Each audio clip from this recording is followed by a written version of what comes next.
So hey guys, myself Shubham Pandey, your chemical science educator is live with you all. So today we are going to discuss full length revision या फिर one shot revision of chemistry of organic halide chapter की, जहाँ पे हम शुरू से लेकर discuss करेंगे लास्ट तक reactivity of alkyl, allyl, vinyl, benzyl और एराइल हैलाइड तक। ठीक है, अगर आपको मैं स्लाइड्स दिखाऊं तो ये सब मैं डिस्कस करने वाला हूं पिछले 1 से 2 घंटे के बीच में, और ये आपको पूरा ऐसे नहीं कि थोड़ा थोड़ा ही ऊपर से फुल डिटेल में आपको डिस्कस किया जाएगा, ताकि अगर आप एग्ज़ाम से पहले देख रहे हो तो ये सारी स्लाइड्स टोटल 106 स्लाइड्स हैं, ये 106 स्लाइड्स का फ़ायदा आपको हो पाए। अब मैं और आशा करता हूँ आपको ये वीडियो अच्छा लगे। और हाँ, वीडियो स्टार्ट करने से पहले ये आपको जो नोट्स दिख रहे हैं ये आप डाउनलोड कर सकते हो, डिस्क्रिप्शन में लिंक गिवन है। और करते हैं वीडियो को स्टार्ट। तो सबसे पहले हम बढ़ते हैं एल्काइल हैलाइड। आखिर एल्काइल हैलाइड आखिर होते क्या हैं? ठीक है, तो ये एक ऐसे कंपाउंड होते हैं जिसमें कार्बन, हाइड्रोजन और तरह तरह के हेलोजन प्रेजेंट रहते हैं। हेलोजन तो अपने 4 ही होते हैं, फ्लोरीन, क्लोरीन, ब्रोमीन या फिर आयोडीन। तो मतलब उनमें कार्बन की कुछ संख्या रहेगी, हाइड्रोजन की कुछ संख्या रहेगी और हेलोजन की कुछ संख्या रहेगी। ठीक है, इसी तरह के कंपाउंड को मिला के बोला जाता है एल्काइल हैलाइड। ठीक है, तो ये हो गया। अब इसका क्लासिफिकेशन, अगर यहाँ पे एक हेलोजन प्रेजेंट है, मतलब इस कार्बन के कंपाउंड में एक है, तो मोनो हेलोजन हो जाता है, नहीं तो डाई हेलोजन हो जाता है। तो वही देखते हैं। ठीक है, तो देखो यहाँ पे वही है, CH4 आपके पास एल्केन है, उनमें से आपने एक हाइड्रोजन निकाला और उस हाइड्रोजन की जगह एक हेलोजन आपने ऐड कर दिया, तो वो हो गया CH3X, जिसको हम बोलेंगे मोनो हेलोजन। मोनो क्यों बोल रहे हैं? क्योंकि यहाँ पे एक ही हेलोजन प्रेजेंट है। ठीक है, C2H6 से 2 हाइड्रोजन निकाला और 2 हेलोजन को ऐड कर दिया, तो यहाँ पे X की वैल्यू 2 हो गई। ठीक है, तो ये हो गया डाई। X अगर 3 हो रहा है तो ये हो गया ट्राई। अगर कॉमन फार्मूला आपको चाहिए, ठीक है, तो ये है। अगर आप इनमें यहाँ पे जैसे नंबर ऑफ कार्बन 1 है, ठीक है, तो यहाँ पे N की अगर वैल्यू 1 पुट करोगे तो ये होगा CH4। यहाँ पे भी N की वैल्यू पुट करोगे तो ये हो जाएगा CH3X। तो आप ये वाला फार्मूला वगैरह बस याद रख लो तो भी आपका काम चल जाएगा। हालांकि आपको उतना दिमाग नहीं दौड़ाना है। ठीक है, अब आगे बढ़ते हैं।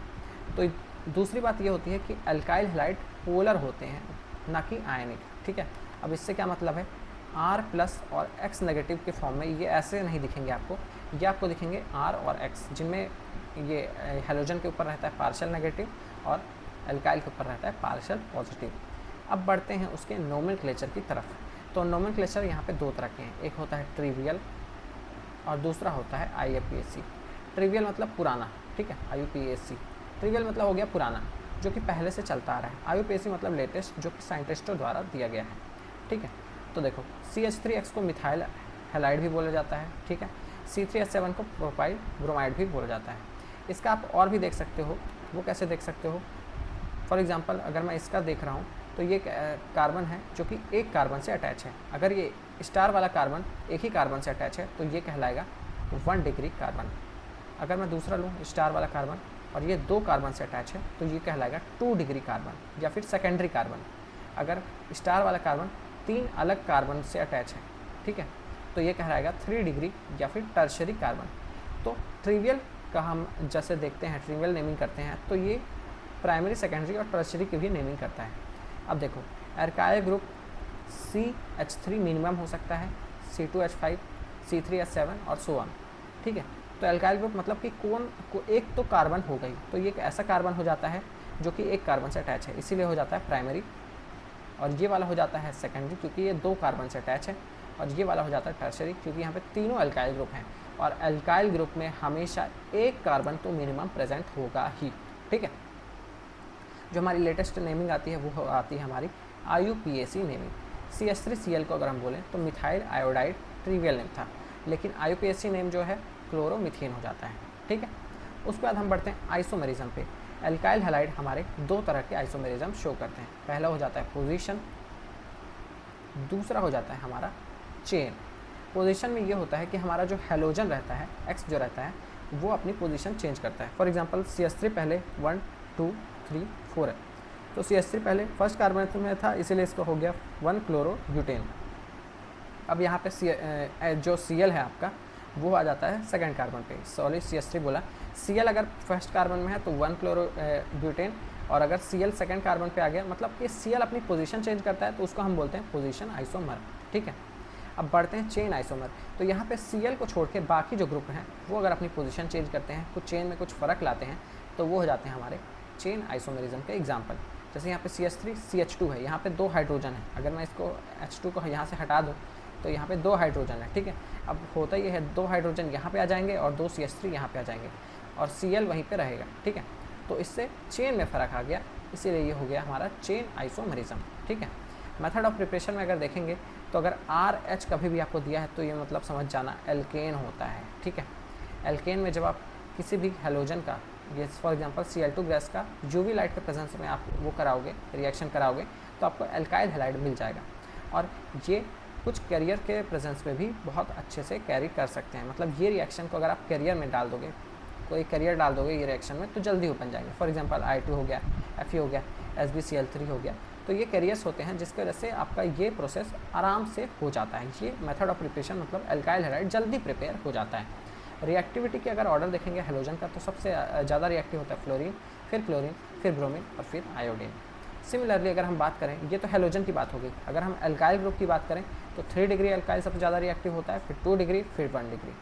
यहाँ पे मैंने वही बोला, RH है मतलब CH4 है, उसमें आपने यहाँ हेलोजन डालोगे लाइट के प्रेजेंस में तो CH3Cl मिलेगा। ये होता है 0 डिग्री, क्योंकि ये किसी भी कार्बन से अटैच नहीं है, ठीक है। ये कार्बन है 3 डिग्री, क्योंकि ये 3 अलग अलग कार्बन से अटैच है, इसीलिए ये लेस एनर्जी पे बन गया और इसको ज़्यादा एनर्जी लगी, ठीक है। ब्रोमिनेशन भी इसी तरह होगा क्लोरीनेशन की जैसे, बस वहाँ पे थोड़ी सी स्लो हो जाएगा रिएक्शन। आयोडीनेशन में रिवर्सिबल होता है, मतलब कि रिएक्टेंट प्रोडक्ट में कन्वर्ट हुआ है तो प्रोडक्ट से फिर से रिएक्टेंट बन जाता है, ठीक है। वो हम कैसे चेक करते हैं, अगर हम कोई भी oxidising agent for example HiO3 या फिर नाइट्रिक एसिड डाल दें, HNO3 डाल दें रिएक्शन मिक्सचर पे, तो हमें पता चल जाएगा कि ये वापस भी हो सकता है, ठीक है। फ्लोरीनेशन ज़्यादा ही रिएक्टिव रहता है और वो थोड़ा एक्सप्लोजिव नेचर का रहता है, इसीलिए हम HgF2, HgF या फिर AgF यूज़ करते हैं एज अ फ्लोरीनेटिंग एजेंट, जिससे हमारा एल्काइल हैलाइड बन जाए और किसी को कुछ नुकसान भी ना हो। तो अगर देखोगे एल्काइन में आप डायरेक्ट ये डालोगे 2F2 डालोगे तो कार्बन बनेगा और थोड़ा सा एक्सप्लोजिव नेचर का कुछ बन जाएगा, इसलिए आप नॉर्मल एल्काइल हैलाइड लो, उसमें फ्लोरीनेटिंग एजेंट डालो तो आपका ये फ्लोरो एल्काइल मिल जाएगा, मतलब ठीक है, फ्लोरीन वाला एल्काइल हैलाइड बन जाएगा। फिर बात करें अगर सेकेंड मेथड ऑफ प्रिपरेशन की, वो है बाई हाइड्रोहेलोजिनेशन ऑफ एल्कीन। मतलब हाइड्रोहेलोजिनेशन मतलब कि एल्कीन में हाइड्रोजन भी ऐड कर रहे हो और हेलोजन भी ऐड कर रहे हो, तो ये हो गया। एल्कीन में आप जब हाइड्रोहेलोजिनेशन करते हो तो एक साइड आता है X और दूसरे साइड आ जाता है H। अगर आपके पास अनसिमेट्रिकल एल्कीन है, यहाँ पे तो 2 एल्कीन मतलब 2 कार्बन थे, ठीक है। अगर आपके पास ये सिमेट्रिकल हो गई, क्योंकि यहाँ पे एक कार्बन है, इसके पास है, एक कार्बन इसके पास है। अगर डबल बॉन्ड में एक साइड ज़्यादा कार्बन है और एक साइड कम कार्बन है तो उसको हम बोलते हैं अनसिमेट्रिकल, और डबल बॉन्ड है तो इसको बोलेंगे एल्कीन। अगर अनसिमेट्रिकल एल्कीन है तो आपका हेलोजन बीच वाले कार्बन में भी लग सकता है और यहाँ भी लग सकता है, तब यहाँ पे रोल आता है मार्कोनिकॉफ रूल या फिर एंटी मार्कोनिकॉफ रूल का। वो यही बोलता है कि मेजर प्रोडक्ट जो है अनसिमेट्रिकल एल्कीन का, वो मार्कोनिकॉफ रूल डिसाइड करता है।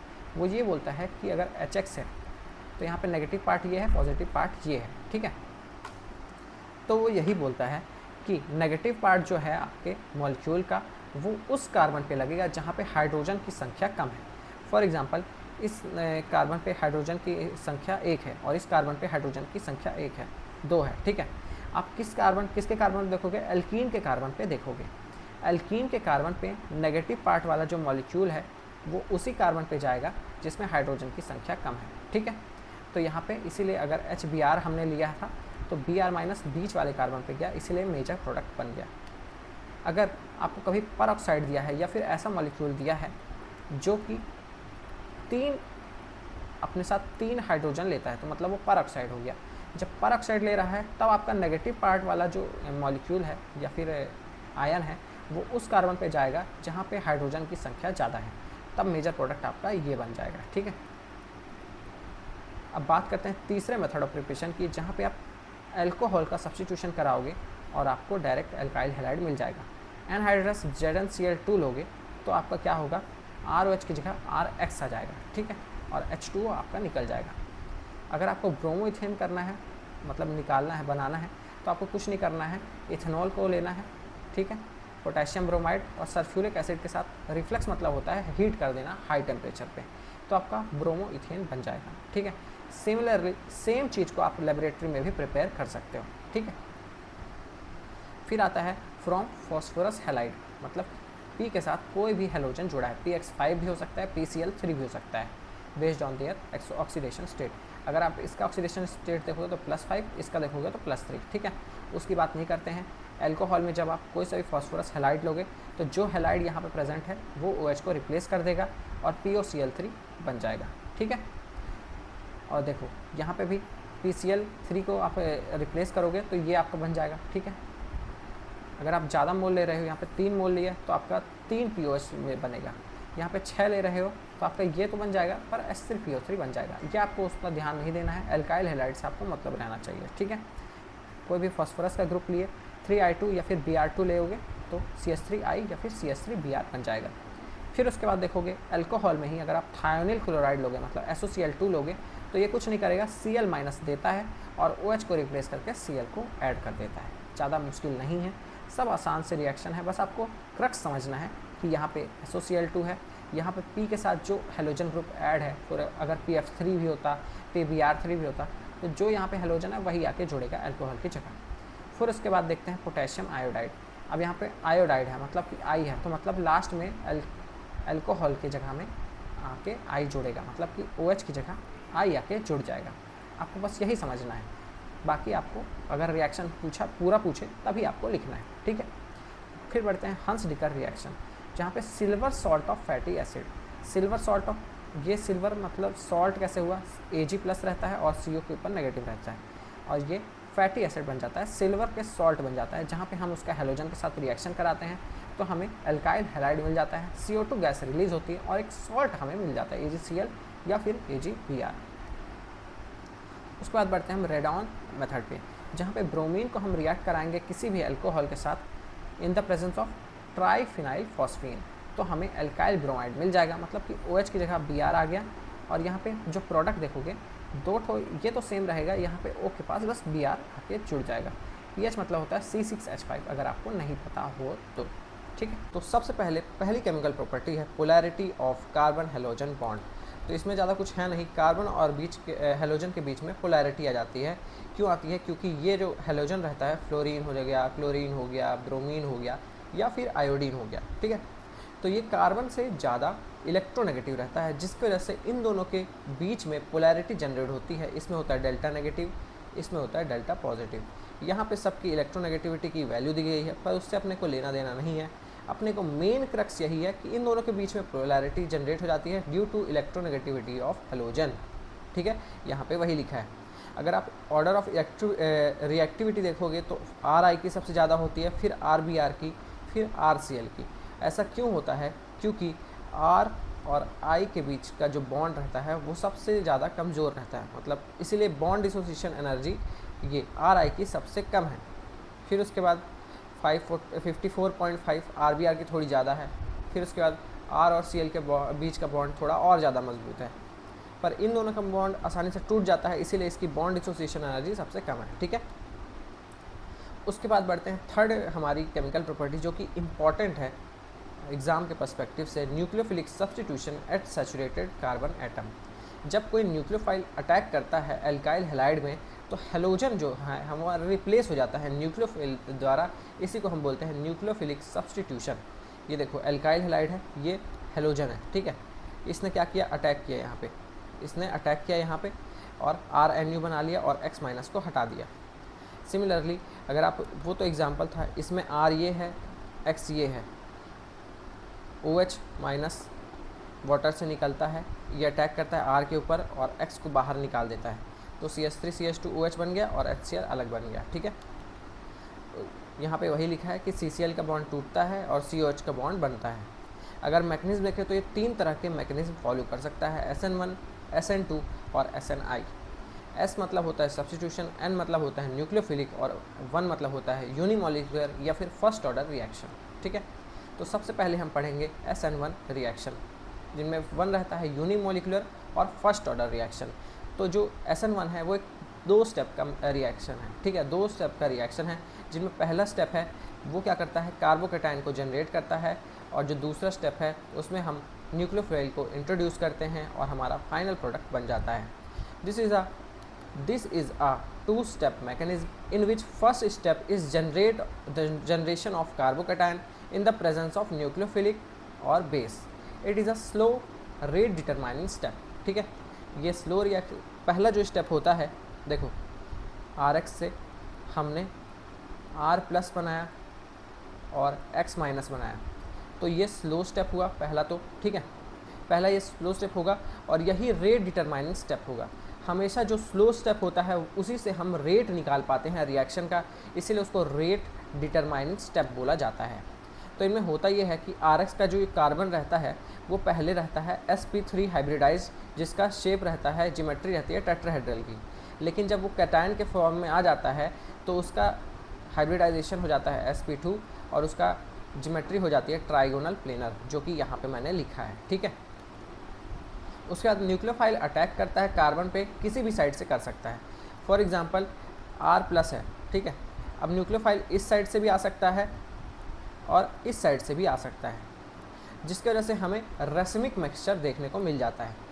रेसिमिक मिक्सचर मतलब 50-50 पॉसिबिलिटी कि इस साइड से भी आए और इस साइड से भी आए, पर यहाँ पे हमें 50-50 पॉसिबिलिटी देखने नहीं मिलती है।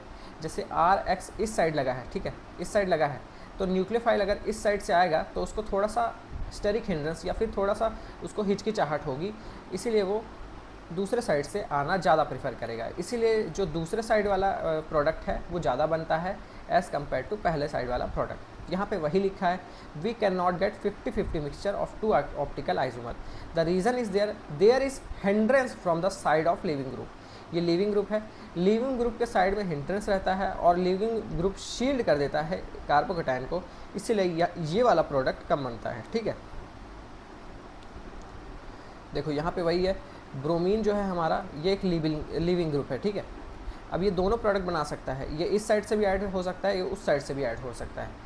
तो इस साइड से ऐड होगा तो इसीलिए ब्रोमीन जैसे कि बड़ा ग्रुप है, बल्कि ग्रुप है, तो ये एक स्टेरिक हिंड्रेंस देगा OH माइनस को आने के लिए और सब्स्टिट्यूशन रिएक्शन करने के लिए, इसीलिए ये वाला प्रोडक्ट बना है 17%, जबकि ये वाला प्रोडक्ट बना है 83%, जहाँ पे लिविंग ग्रुप था ही नहीं। ठीक है, उसके बाद देखते हैं एनर्जी प्रोफाइल डायग्राम। तो सबसे पहले जब लिविंग ग्रुप लगा हुआ था, कोई टेंशन नहीं थी, तो सबसे पहले हुआ ये, हमने जैसे ही बेस डाला या फिर न्यूक्लियोफाइल डाला, OH2 डाला, ठीक है, जैसे ही हमने OH2 डाला तो ये बॉन्ड पहले ब्रेक करने लगा। जैसे ही ये बॉन्ड ब्रेक हो गया तो कार्बोकैटायन फॉर्म हो गया। कार्बोकैटायन एक रिएक्टिव इंटरमीडिएट है जो कि थोड़ा स्टेबल रहता है, इसीलिए एनर्जी कम हो जाती है, स्टेबल मॉलिक्यूल की एनर्जी कम हो जाती है। फिर जैसे ही OH2 माइनस फिर से आता है तो जब बॉन्ड फिर से फॉर्म होता है तो एनर्जी बढ़ जाती है मॉलिक्यूल की, लेकिन जैसे ही OH बस आ जाता है, आके पूरा बॉन्ड बना लेता है, तब जाके एनर्जी इतनी कम हो जाती है कि वो प्रोडक्ट से भी ज़्यादा स्टेबल हो जाता है। ठीक है, बढ़ते हैं SN2 मैकेनिज्म में। तो ये SN2 जैसे लिखा है तो ये होता है वन स्टेप मैकेनिज्म, जहाँ पे न्यूक्लियोफाइल डायरेक्ट अटैक कर देता है। यहाँ पे कोई कार्बोकैटायन का फॉर्मेशन नहीं होता है, यहाँ पे सिर्फ एक ही चीज़ का फॉर्मेशन होता है, वो है हमारी ट्रांजिशन स्टेट, जिनमें कार्बन के ऊपर 5 वैलेंसीज आ जाती हैं। ठीक है, और इनमें रेट न्यूक्लियोफाइल पे भी डिपेंड करता है। अब देखो, this is a one step reaction in which nucleophile attack from back side of the molecule from which leaving group X is removed, therefore inversion of product. वहाँ पे हमें मिलता है रेसिमिक मिक्सचर, पर यहाँ पे SN2 में हमें मिलता है इन्वर्टेड प्रोडक्ट। इन्वर्टेड मतलब 100% उल्टा प्रोडक्ट। ठीक है, रेट इसका कुछ ऐसा लिखा जाएगा, एल्काइल हैलाइड के पे भी डिपेंड करेगा और न्यूक्लियोफाइल पे भी डिपेंड करेगा, इसीलिए हो जाता है सेकेंड ऑर्डर या फिर बाई मॉलिक्यूलर रिएक्शन। ठीक है, यहाँ पे ट्रांजिशन स्टेट फॉर्म होता है जो कि NU और R के बॉन्ड को फॉर्म करता है और RX के बॉन्ड को ब्रेक करने के बाद बनता है। ठीक है, देखो पहले RX था वो टेट्राहेड्रल ज्योमेट्री पे था, पर जैसे ही वो ट्रांजिशन स्टेट में आता है तो ये पेंटाक्लोरिनेटेड बना देता है, पेंटा कोऑर्डिनेटेड ट्रांजिशन स्टेट बनाता है। वो कैसे, देखो अभी ये नॉर्मल sp3 हाइब्रिडाइज है। ठीक है, अब होता ये है, न्यूक्लियोफाइल आता है और ये बॉन्ड टूटता है, लेकिन ये एक ही साथ होता है, ये स्लो स्टेप होता है, एक ही साथ होता है, तो जिसकी वजह से हमें यहाँ पे देखने मिलती है कार्बन की 5 वैलेंसी। और उसके बाद ये होता है, जैसे ही ये पूरा जुड़ जाता है तो फिर ये भड़काक से जल्दी टूट जाता है और हमें प्रोडक्ट को देखने को मिलता है। और हमें यहाँ पे SN2 रिएक्शन में हमें हमेशा इन्वर्टेड प्रोडक्ट ही देखने को मिलता है। इसका एनर्जी प्रोफाइल डायग्राम सिंपल है, नॉर्मल रिएक्शन है, रिएक्टेंट है, उसमें आप न्यूक्लियोफाइल को जैसे ही इंट्रोड्यूस कराओगे तो यहाँ पे न्यूक्लियोफाइल एक ट्रांजिशन स्टेट बना लेता है जो कि पेंटा कोऑर्डिनेटेड रहती है, और यहाँ पे कार्बन का हाइब्रिडाइजेशन sp2 रहता है, क्योंकि दोनों बॉन्ड ही बन रहे हैं और टूट रहे हैं, तो इसीलिए सिर्फ ये तीनों बॉन्ड को गिना जाता है, ठीक है। और ये डायरेक्ट यहाँ जैसे ही ये न्यूक्लियोफाइल पूरा प्रोडक्ट बना लेता है, पूरा बॉन्ड बना लेता है, तो ये कार्बन ये लीविंग ग्रुप को हटा देता है अपने साइड से और स्टेबल प्रोडक्ट बन जाता है जिसकी एनर्जी कम रहती है, ठीक है। अब हम देखेंगे ऐसे क्या फैक्टर हैं जो कि न्यूक्लियोफिलिक सब्स्टिट्यूशन को वो करते हैं, अफेक्ट करते हैं, और हमारा एल्काइल ग्रुप क्या इफेक्ट डालता है, SN1 होगा या SN2 होगा, वो क्या बताते हैं। तो सबसे पहले देखेंगे हम nature of alkyl group. Alkyl group किस तरह रहे कि हमारा जो रिएक्शन है वो SN1 हो या फिर SN2 हो। तो देखो, अगर आपके पास 3 डिग्री एल्काइल हैलाइड है तो आपका रिएक्शन हमेशा SN1 जाएगा। अगर आपके पास 1 डिग्री एल्काइल हैलाइड है तो आपका रिएक्शन हमेशा SN2 जाएगा। पर अगर आपके पास 2 डिग्री एल्काइल हैलाइड है तो वो SN1 भी जा सकता है और SN2 भी जा सकता है। यहाँ पे वही लिखा है, ठीक है। क्या लिखा है यहाँ पे, the alkyl group from which alkyl halide plays an important role in SN1 mechanism, first step is generation of carbocation, ठीक है। So cation is stable, no one expect the formation of arbour, ठीक है। तो यहाँ पे वही लिखा है, सबसे ज़्यादा 3 डिग्री वो रहेगा, फिर 2 डिग्री रहेगा, फिर 1 डिग्री रहेगा स्टेबल, अगर आप SN1 मैकेनिज्म देख रहे हो तो यहाँ पे टर्शरी अगर एल्काइल है तो SN1 होगा, सेकेंडरी का आप बता नहीं सकते, अगर प्राइमरी हो तो SN2 होगा। उसके बाद हम देखेंगे नेचर ऑफ हेलोजन ग्रुप। यहाँ पे हेलोजन जो अपना हैलाइड है वो क्या इफेक्ट डालेगा, वो कैसे हम पता करेंगे उसको कि वो SN1 होगा या SN2 होगा। यहाँ पे हम 2 चीज़ देखेंगे, पहला देखेंगे बेसिसिटी, दूसरे देखेंगे न्यूक्लियोफिलिसिटी। तो जहाँ पे जितना ज़्यादा बेसिक कंपाउंड होगा वो उतना अच्छा न्यूक्लियोफाइल नहीं हो पाएगा। यहाँ पे अगर आप देखो तो क्लोरीन सबसे ज़्यादा बेसिक है, ठीक है, तो वो न्यूक्लियोफाइल अच्छा नहीं हो पाएगा। न्यूक्लियोफाइल अच्छा कौन होगा, आयोडीन होगा, उसके बाद ब्रोमीन होगा, उसके बाद होगा क्लोरीन, ठीक है। रिलेशन देख सकते हो, basicity is inversely proportional to the nucleophilicity, ठीक है। इसको आप लिखना है तो लिख सकते हो। देखो, क्लोरीन इज मोस्ट बेसिक है, hence it not good at leaving group, मतलब जो जितना ज़्यादा बेसिक है वो उतना न्यूक्लियोफिलिक भी नहीं होगा, उतना लिविंग ग्रुप भी नहीं होगा, ठीक है। जहाँ पे मोर बेसिक जो हमारे ग्रुप रहते हैं वो SN1 रिएक्शन को फेवर नहीं करते हैं। लेस बेसिक जो ग्रुप रहते हैं जैसे कि I- वो फेवर करेंगे SN1 रिएक्शन को। इसीलिए आइसोप्रोपाइल आयोडाइड हमारा जो रहता है SN1 मैकेनिज्म देता है, क्योंकि वो लेस बेसिक है, और जो लेस बेसिक रहता है वो देगा SN1, और जो मोर बेसिक है वो हो सकता है SN2 दे, ठीक है। उसके बाद बढ़ते हैं अटैकिंग न्यूक्लियोफाइल। OH- ज़्यादा बेसिक है, ठीक है, और ज़्यादा ही न्यूक्लियोफिलिक है। ये थोड़ा सा वो हो गया कि जो ज़्यादा बेसिक है वो ज़्यादा ही न्यूक्लियोफिलिक है, जबकि I- है वो लेस बेसिक है और बैड न्यूक्लियोफाइल है एज़ कम्पेयर टू OH-। यहाँ पे Cl- से कंपैरिजन नहीं हो रहा है, यहाँ पे हो रहा है OH- से। OH- इस बेसिक भी ज़्यादा होता है और न्यूक्लियोफिलिक भी ज़्यादा होता है एज़ कम्पेयर टू I-। तो ये चीज़ आपको ध्यान रखनी है। अगर आप सॉल्वेंट देख रहे हो तो अगर आपके पास पोलर सॉल्वेंट है, पोलर प्रोटिक सॉल्वेंट है, तो आपका हमेशा रिएक्शन फेवर करेगा SN1, और अगर आपके पास पोलर या फिर नॉन पोलर एप्रोटिक सॉल्वेंट है तो आपका रिएक्शन फेवर करेगा SN2। यहाँ पे वही लिखा है, पोलर का एग्जाम्पल हो गया H2O और नॉन पोलर का हो गया DMF। उसके बाद अगर देखें तो आप कौन कौन से पोलर सॉल्वेंट ले सकते हो, वाटर ले सकते हो, फॉर्मिक एसिड ले सकते हो, मिथेनॉल ले सकते हो, या फिर एसिडिक एसिड ले सकते हो। तो वाटर लोगे तो उसका डाई इलेक्ट्रिक कॉन्स्टेंट सबसे ज़्यादा है, फिर फॉर्मिक एसिड का, फिर मेथेनॉल का, फिर एसिटिक एसिड का। डाई इलेक्ट्रिक कॉन्स्टेंट एक ऐसा कॉन्स्टेंट होता है जो कि मीडियम को ये बता देता है कि तुम उतना जल्दी वो कार्बोकैटायन जनरेट कर पाओगे या नहीं कर पाओगे, ठीक है।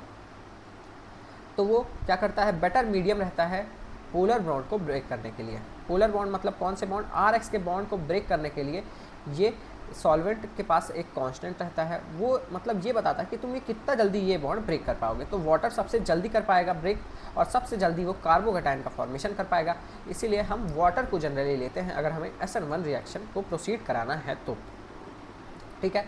DMSO हो गया, एजाइड हो गया, ये बहुत ही अच्छे न्यूक्लियोफाइल हैं, ठीक है, लेकिन ये एप्रोटिक है, जिसकी वजह से हमें SN2 के चांसेस ज़्यादा देखने मिलते हैं। इसीलिए जब भी हमें SN2 रिएक्शन देखना हो तो हम देखेंगे DMSO या फिर एजाइड, ठीक है। कॉन्फ़िगरेशन देखें तो SN1 हमेशा देगा रेसिमिक मिक्सचर, दोनों पॉसिबिलिटीज़ हो सकती हैं दोनों साइड से अटैक की, पर SN2 हमेशा देगा इन्वर्टेड प्रोडक्ट, हमेशा उल्टे साइड से ही अटैक होगा, जहाँ पे लिविंग ग्रुप है उसके बैक साइड से ही अटैक होगा या फिर उसके रियर साइड से ही अटैक होगा, ठीक है। अगर आप SN1 और SN2 का वो देखना चाहते हो डिफरेंस, तो SN1 होता है 2 स्टेप मैकेनिज्म, ये होता है 1 स्टेप मैकेनिज्म। यहाँ पे जो रेसिमिक प्रोडक्ट देता है, यहाँ पे कम्प्लीटली इन्वर्टेड प्रोडक्ट देता है। ये ऑर्डर ऑफ रिएक्शन 1 है, मतलब यूनिमोलिकुलर है, ये बाईमोलिकुलर है। इसका रेट ऐसे देखने को मिलेगा, इसका रेट आपको ऐसे देखने को मिलेगा। यहाँ पे आप पोलर सॉल्वेंट फेवर कर सकते हो, मतलब पोलर सॉल्वेंट ही हम लेते हैं SN1 में, फॉर एग्जांपल H2O। यहाँ पे हम नॉन पोलर सॉल्वेंट लेते हैं, जैसे कि DMF हो गया, DMSO हो गया, N3 हो गया, ठीक है। यहाँ पे आपको कार्बोकैटायन का इंटरमीडिएट फॉर्म होता है, यहाँ पे आपको पेंटा कोऑर्डिनेटेड ट्रांजिशन स्टेट का फॉर्मेशन होता है। ये इसके लिए आप टर्शरी अल्काइल हैलाइड लोगे तो बहुत अच्छा रिएक्शन होगा यहाँ पे, लेकिन आपको प्राइमरी अल्काइल हैलाइड से काम चलाना पड़ेगा। देखो reactivity of leaving group same ही है दोनों केस में, ठीक है। यहाँ पे फ्लोरीन आपको नहीं ले सकते, यहाँ पे वही है लिखा है इफेक्ट ऑफ सबस्ट्रेट, ठीक है, सॉरी इफेक्ट ऑफ सबस्ट्रेट में ये R3 है, ठीक है। तो सबसे ज़्यादा टर्शरी लोगे, फिर सेकेंडरी लोगे, फिर प्राइमरी लोगे। यहाँ पे प्राइमरी लोगे, सेकेंडरी लोगे, फिर टर्शरी लोगे। यहाँ पे polar solvent high dielectric constant make the reaction faster, जैसे कि H2O हमारा जो है वो पोलर सॉल्वेंट हो गया, वो रिएक्शन को फास्ट कर देगा। यहाँ पे पोलर जैसे कि N3- पर एप्रोटिक सॉल्वेंट, जिनमें H+ नहीं रहता, उसको हम बोलते हैं एप्रोटिक सॉल्वेंट, ठीक है। अगर आप ऐसा सॉल्वेंट लोगे तो रिएक्शन को फास्ट कर देगा। यहाँ पे आपका जो रिएक्टेंट है या प्रोडक्ट है वो नॉट स्पेसिफिक रेसिमिक मिक्सचर आपको मिलेगा, मतलब कि अलग अलग प्रोडक्ट की संभावना हो सकती है। यहाँ पे आपको 100% उल्टा ही प्रोडक्ट मिलेगा, इसीलिए हो जाता है ये स्टीरियो स्पेसिफिक। यहाँ पे जो कार्बोकैटायन का जो इंटरमीडिएट है वो रीअरेंजमेंट करके और स्टेबल कार्बोकैटायन में फॉर्म हो सकता है, जबकि यहाँ पे कोई रीअरेंजमेंट की आशंका नहीं होगी, ठीक है। अब हम बढ़ते हैं SNI मैकेनिज्म की तरफ, जहाँ पे यही है न्यूक्लियोफिलिक सब्स्टिट्यूशन, मतलब SNI होता है, और जो हमारा I है वो बताता है इंटरनली, मतलब कि हमारा रिएक्शन मीडियम के अंदर ही हमारा न्यूक्लियोफिलिक में सब्स्टिट्यूशन हो गया। Alpha phenyl ethanol react with thionyl chloride to give alpha phenyl chloride, ठीक है। In this conversion retention of product, यहाँ पे क्या होता है, देखो SNI में आपको रिटेंशन मिलता है। रिटेंशन मतलब जैसा प्रोडक्ट था, जैसा रिएक्टेंट का कॉन्फ़िगरेशन था, वहीं पे आके न्यूक्लियोफाइल जुड़ेगा, ठीक है, और आपको कम्प्लीटली रिटेंशन वाला प्रोडक्ट मिलेगा, ना कि इन्वर्जन वाला। रेसिमिक मिक्सचर में क्या होता है, आपको 50% रिटेंशन मिलता है, मतलब जैसे प्रोडक्ट था वहीं पे आके न्यूक्लियोफाइल जुड़ा, और 50% इन्वर्टेड मिलता है। ये हो गया SN1 का कहानी। SN2 में आपको 100% इन्वर्जन मिलता है, और यहाँ पे SNI में आपको 100% रिटेंशन मिलेगा, ठीक है।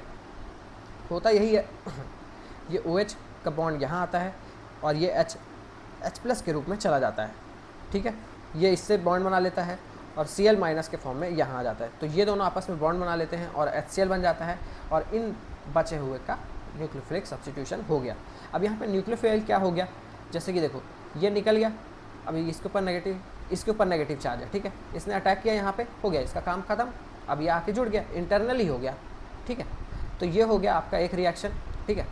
अब देखो, अब हम बढ़ते हैं type of nucleophilic substitution in alkyl halide. कितने अलग अलग टाइप के रिएक्शन आपको देखने मिल सकते हैं अगर आप अल्काइल हैलाइड में न्यूक्लियोफिलिक सब्स्टिट्यूशन करा रहे हो। सबसे पहला है वुड्स रिएक्शन, जिनमें अल्काइल हैलाइड को आप रिएक्ट करवाते हो सोडियम और ड्राई ईथर के प्रेजेंस में, तो आपको डायरेक्ट हायर अल्केन दे देंगे। अगर आपको मतलब अल्काइल हैलाइड से हायर अल्केन बनाना है, मतलब कि ज़्यादा नंबर वाले अल्केन्स बनाना है, तब आप ये रिएक्शन यूज़ कर सकते हो। यहाँ पे यही है, 2 मोल आप लेते हो C2H5 का, और आपको ऐसा देखने को मिल जाता है। For example C2H5X plus Na plus यहाँ पे 2 मोल लोगे Na का भी, ठीक है, और X लोगे और C2H5 लोगे, तो यहाँ पे कुछ होता नहीं है, X और Na निकल जाते हैं 2NaX करके, और बचे हुए का आपस में बॉन्ड बन जाता है। ये एक SN2 रिएक्शन है, मतलब यहाँ पे इन्वर्जन ऑफ प्रोडक्ट मिलेगा, इन्वर्टेड आपको वो स्टीरियोकेमिस्ट्री या फिर कन्फिगरेशन देखने को मिल सकती है, ठीक है, यहाँ पे वही हुआ है, ये इसका मैकेनिज्म है, पर वो जो मैंने बताया वो ज़्यादा सिंपल है। फ्रैंकलैंड में आप क्या करोगे, सोडियम की जगह जिंक आ गया, मिलेगा आपको हायर एल्केनी, ठीक है।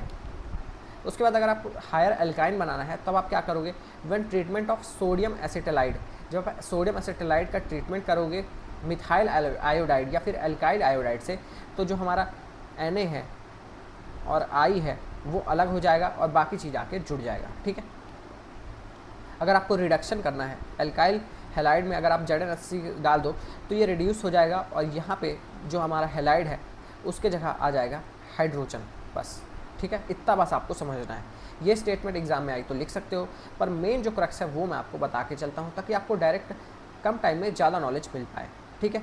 अगर आपको एल्कोहल बनाना है एल्काइल हेलाइड से तो वो कैसे करोगे, अगर आपके पास प्राइमरी एल्कोहल है तो आप क्या डालोगे, एक्वस पोटेशियम हाइड्रोक्साइड डालोगे, ठीक है। अगर आपके पास प्राइमरी है तो आप पोटेशियम एल्कलाइन हेलाइड डालोगे, मतलब कि एल्कलाइन हाइड्रोलिसिस करोगे। एल्कलीन मतलब किसे, ये जो आपका मेटल है ये एल्कलीन मेटल है, ठीक है। आप इनमें क्या करोगे, पोटेशियम हाइड्रोक्साइड डालोगे एक्वस मीडियम में। अगर आपके पास टर्शरी एल्काइल हेलाइड है मतलब 3 डिग्री है तो आप डायरेक्ट वाटर भी डालोगे ना तो भी आपका एल्कोहल बन के रेडी हो जाएगा। The hydrolysis can also be carried out, अगर आपके पास Ag2O भी है और आपके पास एल्काइल हेलाइड है तो आप डायरेक्ट एल्कोहल बना सकते हो। ये जो एक स्टार मार्क के याद करने वाला पॉइंट होता है इसीलिए मैंने यहाँ पे लिख दिया है, ठीक है। उसके बाद सिंथेसिस ऑफ एमाइन। एमाइन क्या होता है, अपने को एल्कोहल तो पता था, एमाइन मतलब होता है RNH2 का ग्रुप। तो अब क्या से करना है, एल्काइल हेलाइड देना है, NH2 देना है। अब आपको पता है R के ऊपर प्लस रहता है, X के ऊपर स्लाइटली नेगेटिव रहता है। NH2 में ऐसे होता है NH2 और यहाँ पे H रहता है, जहाँ पे H के ऊपर प्लस रहता है और बाकी के ऊपर नेगेटिव रहता है। तो अब होगा कुछ नहीं है, ये नेगेटिव इस पॉजिटिव के साथ जुड़ जाएगा और RNH2 बना लेगा और HX निकल जाएगा। तो ये हो गया, यहाँ पे सिर्फ एक ही कार्बन है तो ये हो गया 1 डिग्री, ठीक है। अब इसको हम फिर से R के ऊपर प्लस X के ऊपर माइनस, अब देखो RNH और H, अब यहाँ पे H के ऊपर प्लस और बाकी के ऊपर माइनस।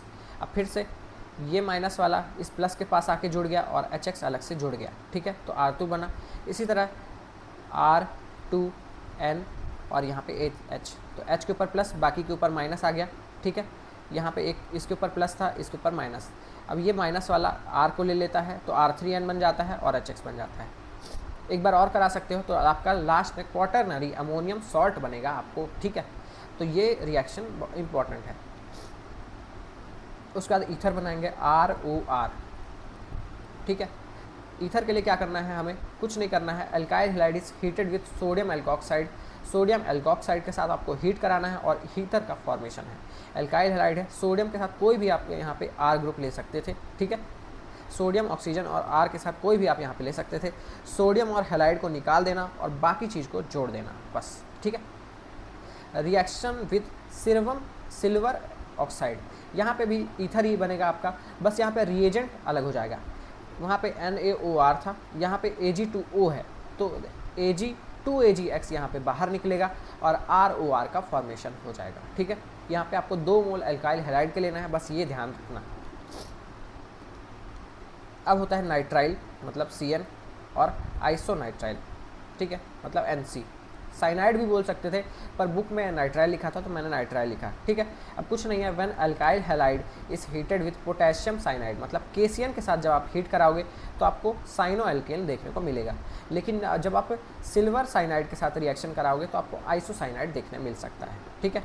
KCN के साथ आपने रिएक्ट कराया, उसमें आपने फिर उसका रिडक्शन कर दिया, मतलब कि सोडियम ये मर्क्यूरी के साथ आपने रिडक्शन कर दिया तो आपको एमाइन बन गया, मतलब कि CN से अगर आपको NH2 लास्ट में वाला जो फंक्शनल ग्रुप है NH2 कंप्लीट कराना है तो उनमें आप NaHG डाल दोगे तो आपका काम हो जाएगा। लेकिन अगर आप उसका हाइड्रोलिसिस कर दोगे तो अमाइड बन जाएगा, मतलब कि साइनाइड से अगर आपको अमाइड बनाना है, CONH2 बनाना है तो आपको H2O2 या फिर कोई भी परऑक्साइड का ले सकते हो, ठीक है। यहाँ पे वही है, देखो साइनाइड आपका बनेगा KCN से, लेकिन अगर आप AgCN यूज़ करोगे तो NC बन जाएगा, ठीक है। बस आपको ये ध्यान रखना है। उसके बाद हम बात करते हैं नाइट्रो एल्केन की, जहाँ पे आपको एल्काइल हैलाइड को ट्रीट करोगे सिल्वर नाइट्रेट के साथ या फिर आपका नाइट्रो एल्केन बन जाएगा।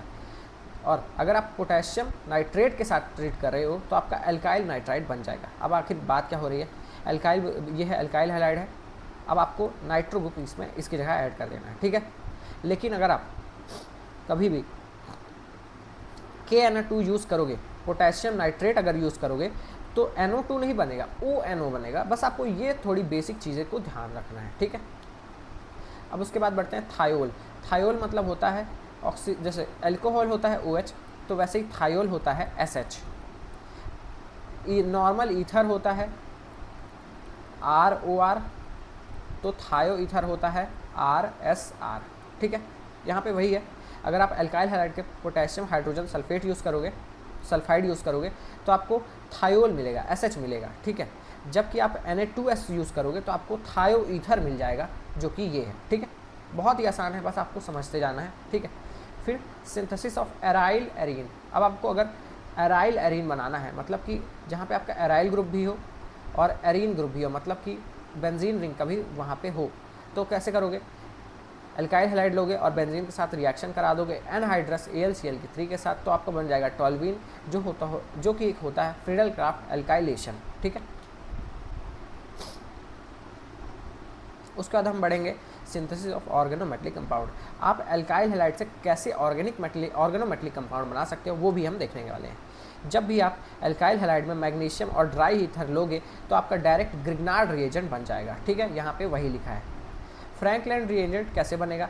जब भी आप अल्काइल हैलाइड के साथ 2 जिंक लोगे और कॉपर का कपल लोगे, मतलब जिंक और कॉपर लोगे, ये ऐसा भी लिखा हो सकता था, जिंक कॉपर का कपल भी लोगे, तो आपका फ्रैंकलैंड रिएजेंट बन जाएगा। अगर आपको अल्काइल हैलाइड में क्या बोलते हैं सोडियम और उसका एलॉय यूज़ करना है, लेड का एलॉय यूज़ करोगे, तो आपका टेट्रा अल्काइल लेड बनेगा। यहाँ पे TeL, टेट्रा मतलब 4 हो गया। अब अल्काइल ग्रुप कोई सा भी हो सकता था, यहाँ पे इथाइल है तो टेट्रा इथाइल लेड का फॉर्मेशन हो गया, ठीक है। अगर आपको एस्टर बनाना है, ठीक है, अब एस्टर क्या होता है? ROCO और R होता है, ठीक है। अगर आपको एस्टर बनाना है तो कैसे बनाओगे? डायरेक्ट सिल्वर इथेनोएट लोगे, silver salt of carboxylic acid के साथ जैसे ही आप इसको रिएक्ट कराओगे तो होता कुछ नहीं है, AgI निकल जाएगा, ठीक है। AgI अलग से निकल जाएगा और बाकी बचा हुआ आपस में बॉन्ड बना लेगा। लेकिन यहाँ पे ये ध्यान रखना, आपको ये हीट मतलब टेम्परेचर देना ही पड़ेगा। ट्रायंगल का मतलब होता है आप रिएक्शन में आपने हीट दी है, ठीक है। अगर आपको अदर हैलाइड बनाना है, मतलब एक हैलाइड से दूसरे हैलाइड में बनाना है, तो अगर Cl को रिप्लेस करना है तो NaI यूज़ करोगे, तो I यहाँ पे आ जाएगा। I बहुत अच्छा न्यूक्लियोफाइल होता है Cl के कंपैरिजन, ठीक है। Cl अच्छा लिविंग ग्रुप होता है, इसीलिए वो आसानी से निकल जाता है। अगर आपको एक Cl से चारों Cl बनाना है तो आपको चारों में लाइट यूज़ करनी पड़ेगी और Cl2 मॉलिक्यूल यूज़ करना पड़ेगा, जिनमें से एक एक करके Cl निकलेगा और लास्ट में आपका CCl4 बनेगा, ठीक है। आपको ये वाली रिएक्शन थोड़ी याद रखनी पड़ेगी। यहाँ पे जो अल्काइल हैलाइड है उसमें आपने हीट और ये क्लोरीन को आप डालोगे तो आपका डायरेक्ट C2H6 Cl6 बन जाएगा, ठीक है। ये थोड़ा रिएक्शन याद रखने वाली चीज़ है, ठीक है। अब बात करते हैं एलिमिनेशन रिएक्शन अल्काइल हैलाइड। अभी तक हम बात कर रहे थे सब्स्टिट्यूशन की, लेकिन अब हम बात करेंगे एलिमिनेशन की। जब अल्काइल हैलाइड को आप ट्रीट करोगे अल्कोहलिक KOH के साथ, अभी तक आप एक्वस KOH के साथ यूज़ कर रहे थे तो क्या हो रहा था? सब्स्टिट्यूशन हो रहा था। लेकिन जब आप अल्कोहलिक KOH के साथ यूज़ करोगे तो एलिमिनेशन होगा। देखो, हेलोजन से लगा हुआ वाला कार्बन कहलाता है अल्फा कार्बन और उसके बगल वाला कार्बन कहलाता है बीटा कार्बन, ठीक है। तो यहाँ पे बीटा में हाइड्रोजन का रिमूवल होता है, जिसकी वजह से आपको एल्कीन देखने मिलती है। तो यही होता है हमारा एलिमिनेशन रिएक्शन, ठीक है। इसको हम अल्फा बीटा एलिमिनेशन या फिर बीटा एलिमिनेशन भी बोलते हैं। अब सिमिलर है, ये 2 तरह के मैकेनिज्म होता है, E1 E2 और E1 CV। लेकिन अभी आप क्या पढ़ोगे? E1 और E2 ही पढ़ोगे, क्योंकि अभी आपके इस चैप्टर के सिलेबस में वही है, ठीक है। तो E1 जो है, जो फर्स्ट ऑर्डर के रिएक्शन होते हैं या मैकेनिज्म होते हैं, वो हमेशा 2 स्टेप के होते हैं, जिनमें क्या होता है? पहले तो बॉन्ड ब्रेकिंग होता है, ठीक है। देखो, रिएजेंट डाले अपने, तो अब क्या होगा? ये पहले X में निकल जाएगा, मतलब हेलोजन निकल जाता है तो एक कार्बोकटायन का फॉर्मेशन होता है, ठीक है। और यही होता है आपका रेट डिटरमाइनिंग स्टेप, क्योंकि ये स्लो हो जाता है और इससे आप रेट निकाल सकते हो, ठीक है। तो इससे यही पता चलता है कि हमारा जो रेट है वो सिर्फ अल्काइल हैलाइड के कंसंट्रेशन पे डिपेंड करता है और कोसी के कंसंट्रेशन पे डिपेंड नहीं करता है। यहाँ पे आप कोई रिएजेंट ले सकते हो जिससे इन लोग का बॉन्ड टूट जाए, ठीक है। स्टेप 2 क्या है? The reagent alcoholic KOH supplies a strong Lewis base. अब होगा ये कि अब कार्बोकटायन बन चुका है, अब यहाँ पे हम डालेंगे KOH। KOH क्या करेगा? बेस का काम करेगा, H+ निकाल लेगा, तो ये इस H+ को ले लेगा, तो ये बॉन्ड यहाँ पे आ जाएगा, जिसकी वजह से हमें अल्कीन का फॉर्मेशन मिल जाएगा। अब देखो, E1 रिएक्शन क्राउडेड एल्कीन को फेवर करता है, ठीक है। मतलब यहाँ पे कहने का ही यही है, जितनी ज़्यादा एल्कील हैलाइड, जितना ज़्यादा मतलब एल्काइल हैलाइड होगा, टर्शरी एल्काइल होगा, जितने ज़्यादा डिग्री का एल्काइल हैलाइड होगा, उतना ही ज़्यादा इवन मैकेनिज्म फॉलो होने के चांसेस हैं, ठीक है। यहाँ पे टर्शरी एल्काइल हैलाइड यूज़ हुआ है, तो मतलब यहाँ पे ये जो रिएक्शन है ये इवन मैकेनिज्म के द्वारा आगे प्रोसीड हुई है, ठीक है। अगर बात करें E2 की, तो यहाँ पे भी ट्रांजिशन स्टेट बनता है। यहाँ पे हम क्या करते हैं, एक ही स्टेप का मैकेनिज्म रहता है जिनमें स्ट्रॉन्ग लुईस बेस लेते हैं, ठीक है, जो कि हाइड्रोजन को एब्स्ट्रैक्ट कर लेता है, ठीक है।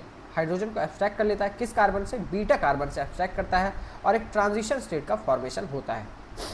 देखो ये यहाँ पे हमने कोई लुईस बेस ले लिया, वो क्या कर देगा, H+ को लेना की कोशिश करेगा, H+ को लेगा तो ये H+ तो चला जाएगा, लेकिन अपने बॉन्ड यहाँ पे देगा, इन दोनों के बीच में अल्फ़ा और बीटा के बीच वाला बॉन्ड में अपना बॉन्ड भी देगा, जिसकी वजह से X- अलग से निकल जाएगा। ये रिएक्शन एक ही साथ होती है, इसीलिए इसको बोलते हैं ट्रांजिशन स्टेट, और ये डायरेक्ट एल्कीन का फॉर्मेशन कर देगा। यहाँ पे आप जो एल्काइल हैलाइड लोगे वो कौन सी एल्काइल हैलाइड लोगे, जो कि सिंपल चेन है, मतलब कि ज़्यादा क्राउडेड नहीं होनी चाहिए। अगर क्राउडेड है तो वो E1 को फॉलो करेगी, और अगर क्राउडेड नहीं है या फिर सिंपल है तो वो E2 को फॉलो करेगी, ठीक है। यहाँ पे वही है, देखो सिंपल चेन है, मतलब 1 डिग्री का अगर कार्बोकैटायन का यहाँ पे फॉर्मेशन अगर हो सकता है तो ये E2 को ही फॉलो करेगी, ठीक है। अगर यहाँ पे आपको रिएजेंट लेना है एलिमिनेशन के लिए, तो वो एक स्ट्रॉन्ग बेस होना चाहिए और एक वीक न्यूक्लियोफाइल होना चाहिए, ठीक है। अब देखो हमें ना एक चीज़ यहाँ पे ये पता चल गई है कि हमारा जो एल्काइल हैलाइड है वो न्यूक्लियोफिलिक सब्स्टिट्यूशन भी दिखा सकता है, वो एलिमिनेशन भी दिखा सकता है। तो अब हमें ये देखना है कि कब एलिमिनेशन हो सकता है, कब न्यूक्लियोफिलिक हो सकता है, ठीक है। फर्स्ट ऑर्डर सेकंड ऑर्डर तो हमने देख लिया कब होगा फर्स्ट ऑर्डर, कब होगा सेकंड ऑर्डर, पर अब हमें ये देखना है कि कब होगा एलिमिनेशन और कब होगा सब्स्टिट्यूशन।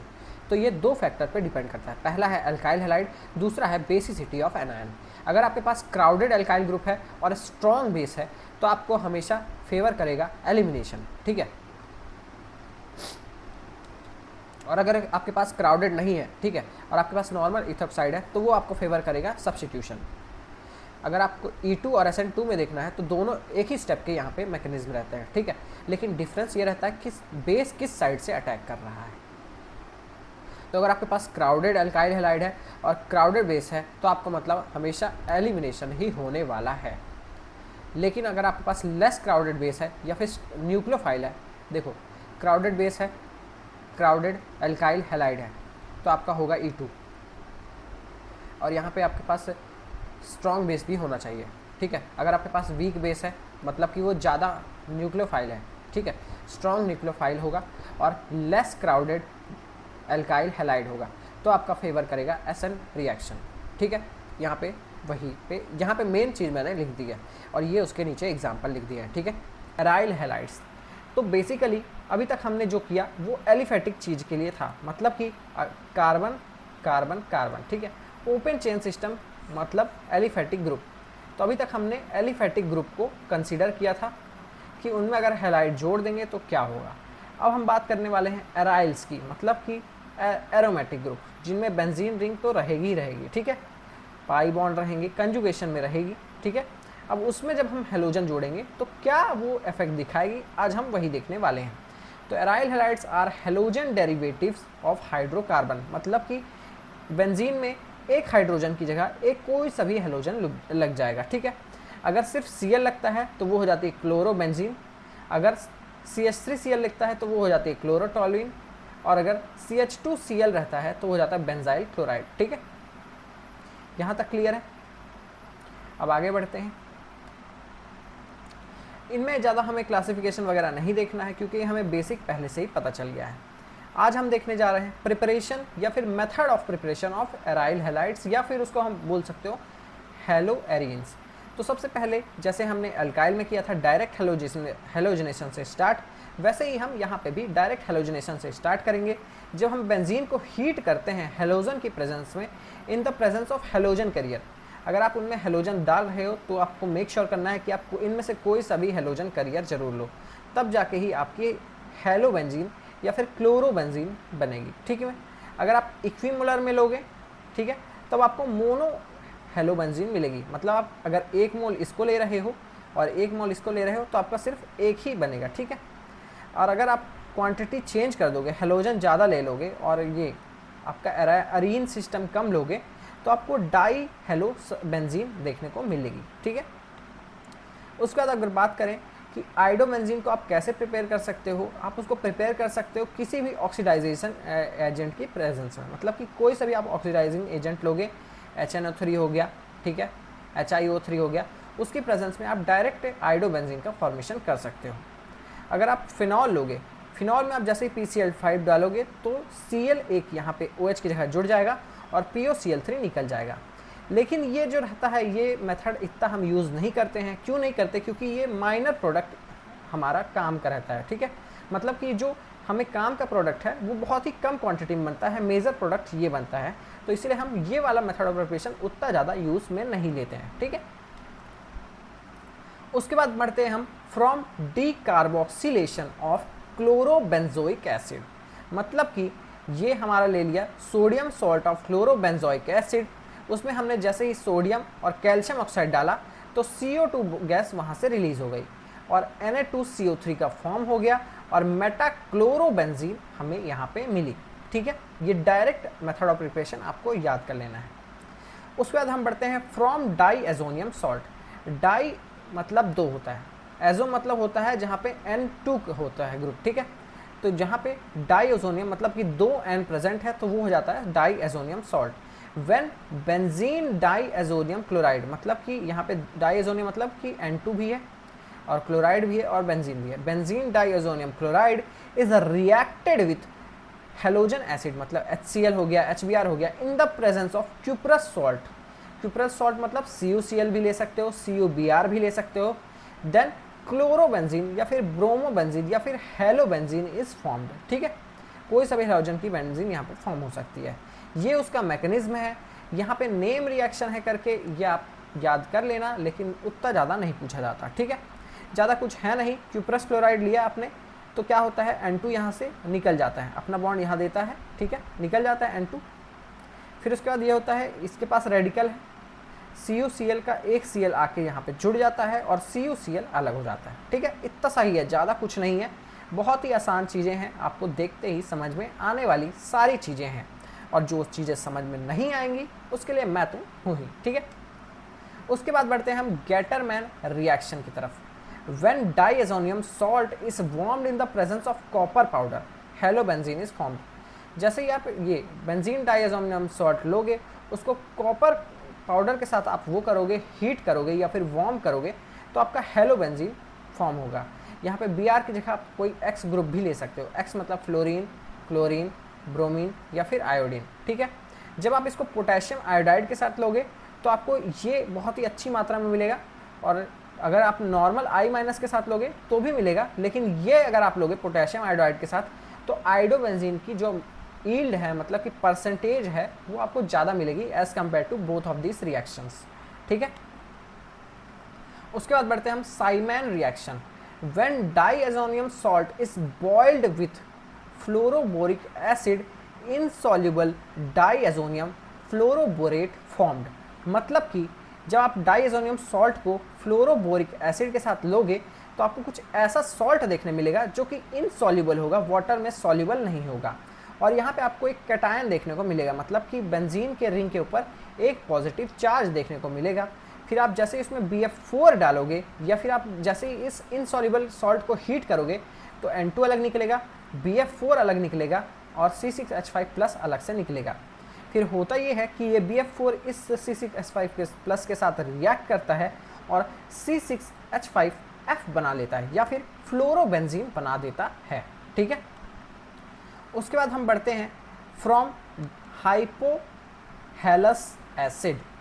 तो जैसे आप हाइपोब्रोमस एसिड रिएक्ट कराते हो बेंजीन के साथ in the presence of AgNO3 तो आपको डायरेक्ट ब्रोमोबेंजीन की फॉर्मेशन देखने को मिलती है।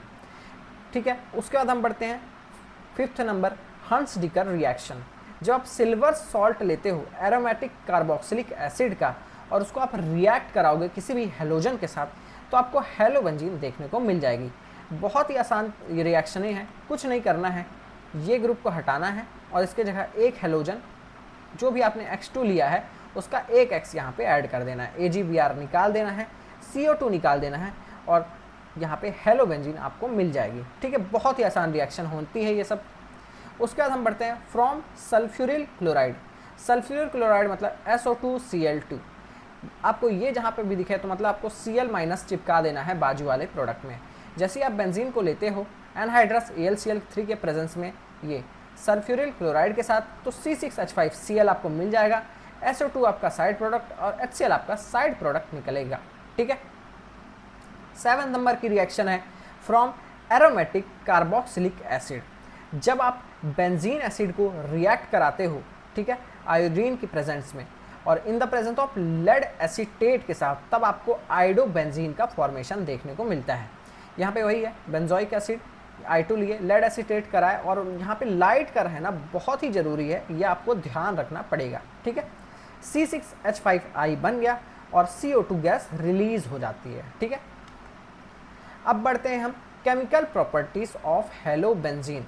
अब देखो यहाँ पे हेलोबेंजीन कोई सा भी यहाँ पे X ग्रुप हो सकता था और इससे आपको अलग अलग प्रोडक्ट देखने को मिलेंगे।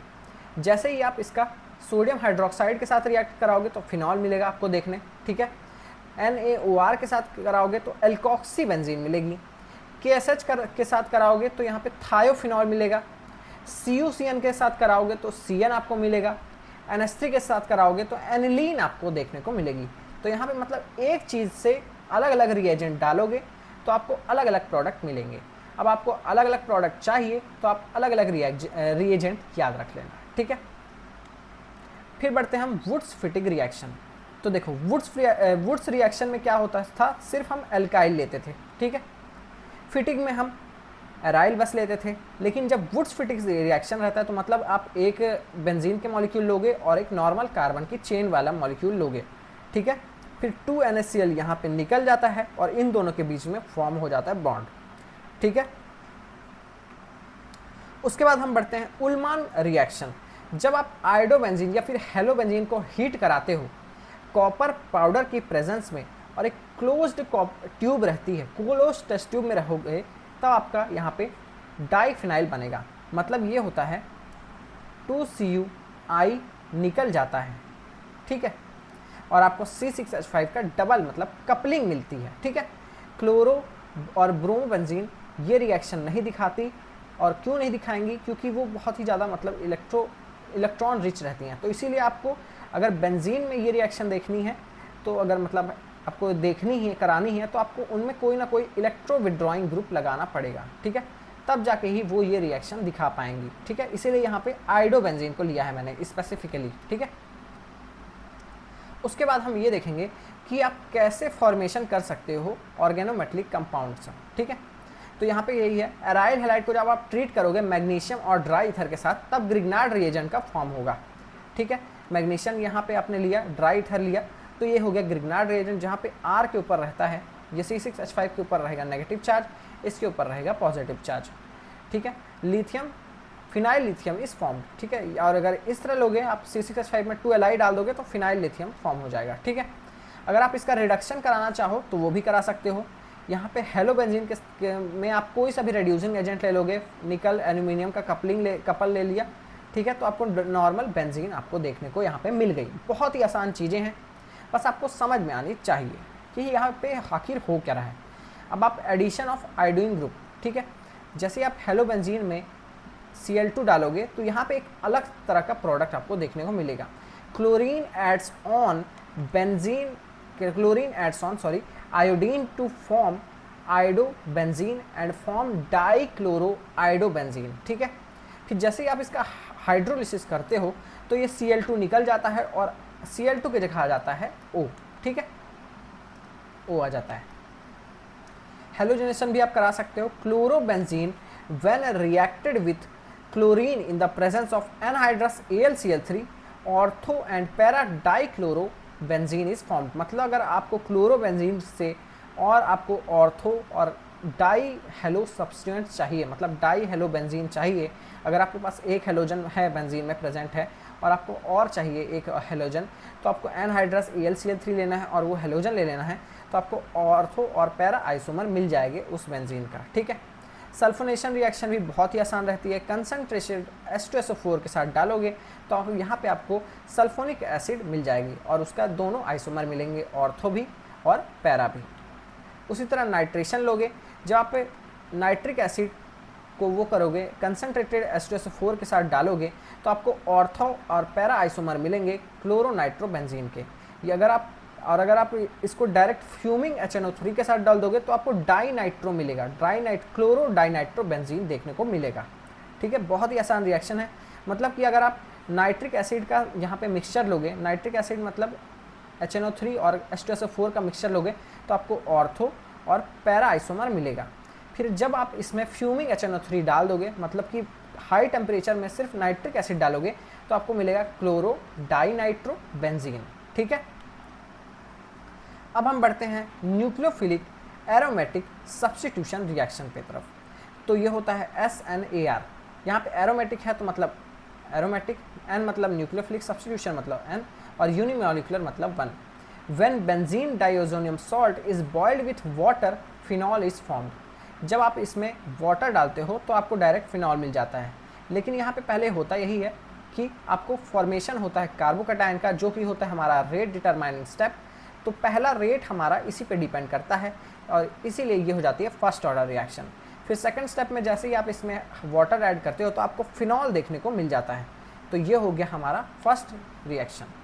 सिमिलरली जब आप SN2AR देखोगे तो ये एक ही स्टेप में हो जाती है, मतलब ये ज़्यादा टाइम नहीं लेती।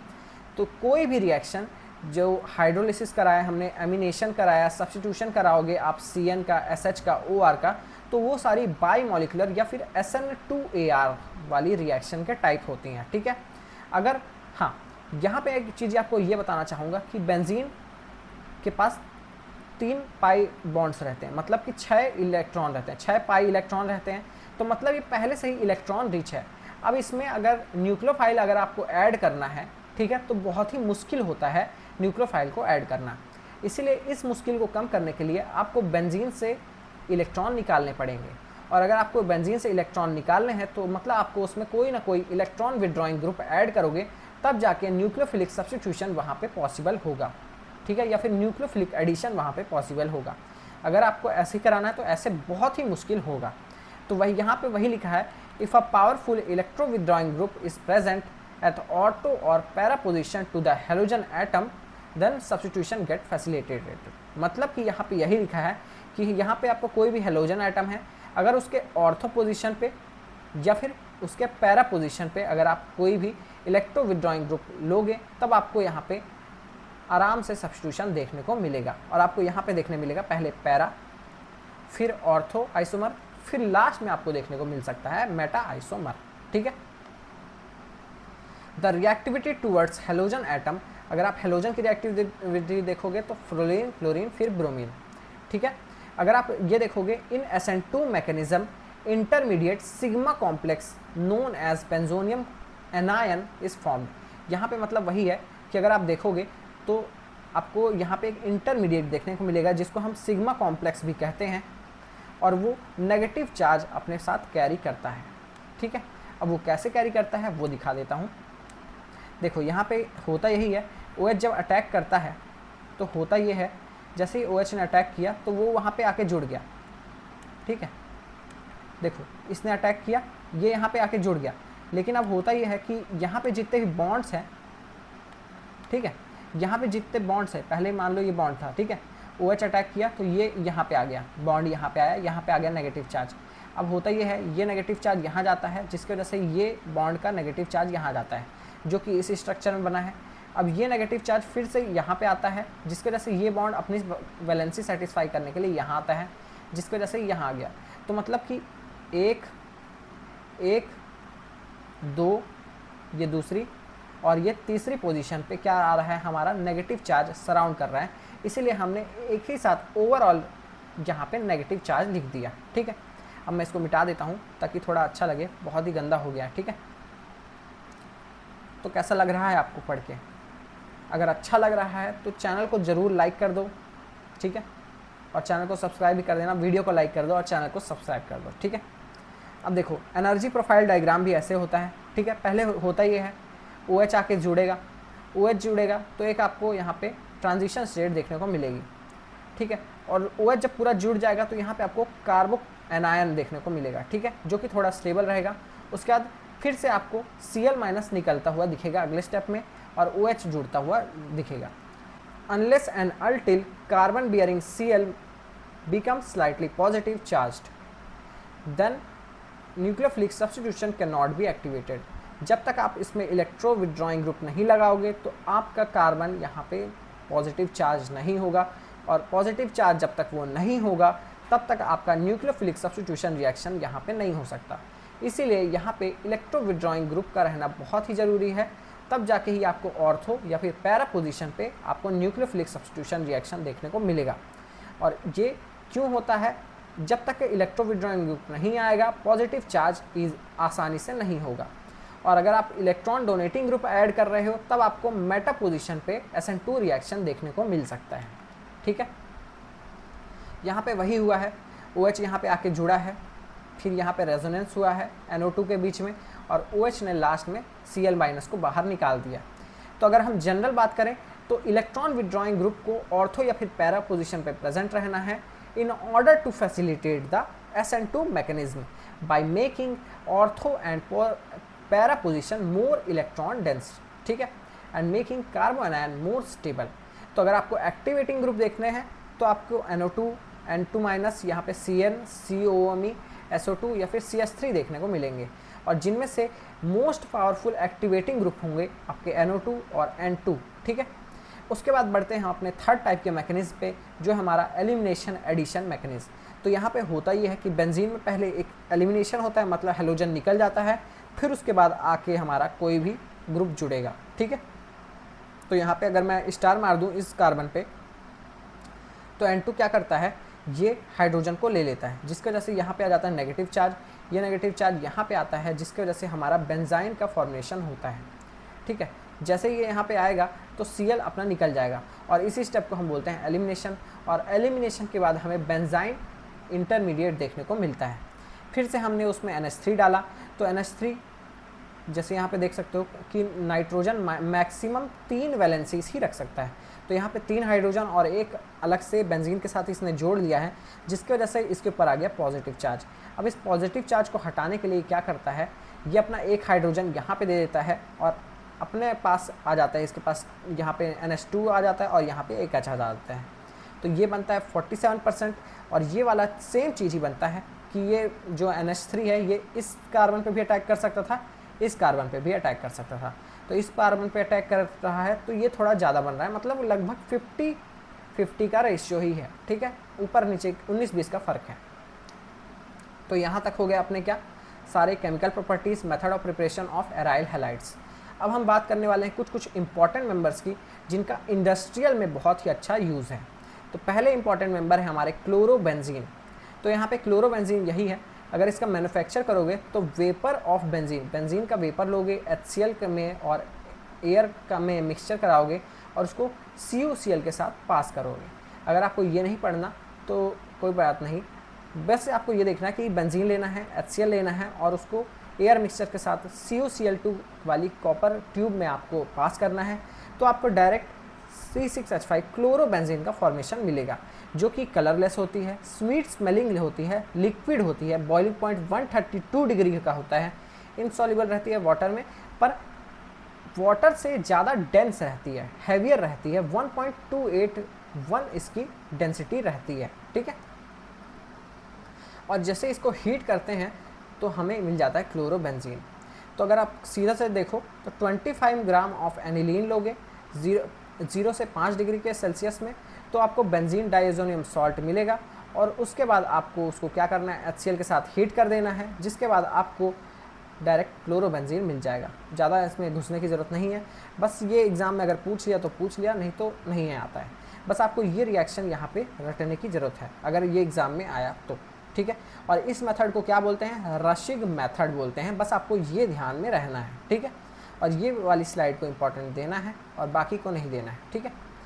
Chlorobenzene is used in making the following. तो पहला वो बनाता है DDT, डाईक्लोरो डाईफिनाइल ट्राईक्लोरोइथेन, ठीक है। तो यहाँ पे कुछ नहीं है, 2 मॉलिक्यूल्स आपको लेना है, किसके, क्लोरोबेंजीन के, ठीक है। और यहाँ पे आपको ले लेना है ये वाला प्रोडक्ट। अब आपको यहाँ से सिर्फ वाटर को निकाल देना है और बाकी को जोड़ देना है, तो आपको बन जाएगा DDT। और ये आपको किसके प्रेजेंस में लेना है, कंसनट्रेटेड H2SO4 के प्रेजेंस में, ठीक है। सेकंड हम बनाएंगे पिक्रिक एसिड। क्लोरोबेंजीन से आप कैसे पिक्रिक एसिड बना सकते हो वो देखते हैं। इलेक्ट्रॉन विड्रॉइंग ग्रुप यहाँ पे NO2 प्रेजेंट है, तो मतलब कि ऑर्थो और पैरा पोजीशन पे क्लोरोबेंजीन बन सकता है, ठीक है। और जैसे ही आप इसका हाइड्रोलिसिस कराओगे तो आपको डायरेक्ट पिक्रिक एसिड बन जाएगा। मतलब कि यहाँ पे यही होता है कि आप जिसको HNO3 और H2SO4 के साथ डालोगे तो आपको ऑर्थो और पैरा पोजीशन पे NO2 ग्रुप ऐड करेंगे, ठीक है। फिर जैसे ही आप इसको H2 के साथ रिएक्ट कराओगे तो Cl निकल जाएगा और वहाँ पे OH आके जुड़ जाएगा। अब इसमें आप फिर से नाइट्रेटिंग मिक्सचर डाल दोगे, मतलब कि HNO3 और H2SO4 का डाल दोगे तो आपको पिक्रिक एसिड देखने को मिल जाएगा। बस इतना सही काम है, ठीक है। उसके बाद हम बढ़ते हैं क्लोरोटोल्यूइन। मतलब कि बेंजीन में CH3 ग्रुप लगा रहता है तो वो होता है सिर्फ टोल्यूइन, और उसमें Cl भी लग जाता है तो उसको हम बोलते हैं क्लोरोटोल्यूइन। इसको आप टोलाइल क्लोराइड भी बोल सकते हो।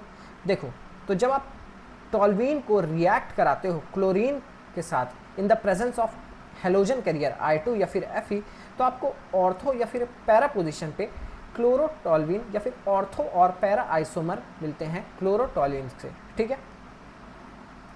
आप सेम चीज़ को दूसरे मेथड से भी कर सकते हो, जहाँ पे आप यहाँ पे टोल्यूइन के में आप क्या करोगे, नाइट्रेटिंग मिक्सचर डालोगे तो आपको पैरा आइसोमर मिलेगा नाइट्रोटोल्यूइन का, ठीक है।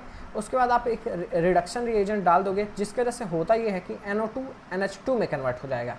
फिर उसमें आपने क्या किया, NaNO2 डालोगे और HCl डालोगे तो ये डाइएजोनियम सॉल्ट बनेगा। और जैसे ही उसमें आप सैंडमेयर रिएक्शन के रिएजेंट डालोगे, मतलब CuCl डालोगे, तो आपको क्लोरोटोल्यूइन मिल जाएगा, ठीक है। कलरलेस होते हैं, हैवियर रहते हैं वाटर से, मतलब इनकी डेंसिटी ज़्यादा रहती है, और ये सॉल्युबल रहते हैं ऑर्गेनिक सॉल्वेंट जैसे कि बेंजीन, अल्कोहल, तो ये सब उन सब में सॉल्वेंट रहते हैं। अल्कोहल लिख देता हूँ, ठीक है। और ये स्टीम वोलेटाइल नेचर के रहते हैं, मतलब कि अगर आप इसको थोड़ा सा वो उबालोगे तो ये वोलेटाइल नेचर शो करते हैं, ठीक है। तो यहाँ तक क्लियर है। ये ऑक्सीडाइज हो जाते हैं, मतलब ये CH3 ग्रुप है, अगर आप यहाँ पे HNO3 डालोगे तो ये ऑक्सीडाइज होकर COOH बना लेता है। अगर आप इसका नाइट्रेशन करोगे तो आपको 3,5 डाई नाइट्रो आपको डेरिवेटिव देखने को मिलते हैं। यहाँ पे तो एक ही नाइट्रो है, फिर आपको यहाँ पे डाई नाइट्रो डेरिवेटिव देखने को मिलेगा अगर आप इसमें नाइट्रेटिंग मिक्सचर देखोगे तो, डालोगे तो, ठीक है। उसके बाद हम बढ़ते हैं reactivity of alkyl, allyl, benzyl, vinyl और एराइल हैलाइड के तरफ, जहाँ पे हम कंपैरिजन करेंगे दो तरह के हैलाइड्स का कि और देखेंगे कि उसमें से आखिर कौन सा हैलाइड है जो कि ज़्यादा अच्छी तरह से न्यूक्लियोफिलिक सब्स्टिट्यूशन दे सकता है। तो यहाँ पे एलाइल हमारा क्लियरली विनर है। वो क्यों है? क्योंकि हमारा जो एलाइल ग्रुप है उसमें जब कार्बोकैटायन बनता है तो वो रेजोनेंस स्टेबलाइज रहता है, जबकि हमारा जो प्रोपाइल ग्रुप है वो रेजोनेंस स्टेबलाइज नहीं रहता, उनमें कोई सा भी इफेक्ट नहीं रहता। इसीलिए ये थोड़ा ज़्यादा रिएक्टिव होगा, क्योंकि वो ज़्यादा रिएक्ट करता है, मतलब ज़्यादा स्टेबल है, ठीक है। और ये दो रेजोनेटिंग स्ट्रक्चर बनाता है, इसीलिए ये थोड़ा ज़्यादा स्टेबल होगा as compare to normal propyl chloride. उसके बाद हम बढ़ते हैं बेंजाइल और एलाइल की तरफ। तो बेंजाइल यहाँ पे 6 एरोमेटिक स्ट्रक्चर दिखाता है, जिसकी वजह से इसका जो कार्बोकैटायन है या फिर कैटायन है वो ज़्यादा रिएक्टिव होगा, ज़्यादा स्टेबलाइज्ड होगा as compare to allyl halide, ठीक है, या फिर एलाइल क्लोराइड। अगर हम बात करें नॉर्मल इथाइल या फिर विनाइल क्लोराइड की, तो विनाइल क्लोराइड मेसोमेरिक इफेक्ट दिखाता है, लेकिन हमारा जो इथाइल क्लोराइड है वो मेसोमेरिक इफेक्ट नहीं दिखाता, जिसके वजह से ये थोड़ा कम स्टेबल हो जाएगा, इसका कार्बोकैटायन कम स्टेबल होगा और ये थोड़ा कम इफेक्ट दिखाएगा और ये ईजिली न्यूक्लियोफिलिक सब्स्टिट्यूशन रिएक्शन दिखाएगा, क्योंकि ये highly stable mesomeric stable effect से स्टेबलाइज्ड है, ठीक है। उसके बाद हम बढ़ते हैं एराइल हैलाइड और इथाइल क्लोराइड के तरफ या फिर इथाइल हैलाइड की तरफ। तो यहाँ पे बाजी मार गया हमारा इथाइल क्लोराइड ग्रुप, क्योंकि यहाँ पे हैलाइड ग्रुप अगर बेंजीन में लगा है तो वो बेंजीन को डीएक्टिवेट कर देता है, जिसकी वजह से न्यूक्लियोफिलिक सब्स्टिट्यूशन रिएक्शन हो पाना एराइल हैलाइड में मुश्किल होता है as compare two ethyl chloride. वहाँ पे कोई भी डीएक्टिवेटिंग ग्रुप नहीं लगा है, वो आसानी से सब्स्टिट्यूट कर देगा क्लोराइड को अगले न्यूक्लियोफाइल में, ठीक है। उसके बाद हम बढ़ते हैं allyl chloride versus vinyl chloride. तो यहाँ पे एलाइल क्लोराइड सीधा सीधा एक तरफा बाजी मार गया, क्योंकि वो ज़्यादा रिएक्टिव है, रेजोनेंस स्टेबलाइज्ड है as compare to vinyl chloride, और इसीलिए ये SN1 रिएक्शन भी देता है, SN2 रिएक्शन भी देता है, जबकि हमारा विनाइल क्लोराइड है वो SN1 या फिर SN2 रिएक्शन नहीं देता है। ठीक है, सो गाइस ये था छोटा सा वीडियो। अगर वीडियो अच्छा लगा तो इसको ज़रूर लाइक कर देना। और हाँ, एक और चीज़ यहाँ पे ये बता देता हूँ कि यहाँ पे ये इसलिए नहीं देता क्योंकि कैटायन भी यहाँ पे बनेगा और डबल बॉन्ड भी यहाँ पे है। कभी भी आप देखोगे डबल बॉन्ड के पास कैटायन नहीं बनेगा, और वो बनेगा तो मतलब वो हाईली अनस्टेबल कैटायन है। सो गाइस ये था छोटा सा वीडियो अच्छा लगा इसको ज़रूर लाइक करना। नोट्स आपको मिल जाएंगे डिस्क्रिप्शन बॉक्स में, तो वहाँ से डाउनलोड करना मत भूलना। करते वीडियो को एंड, मिलते हैं नेक्स्ट वीडियो में, तब तक के लिए बाय बाय।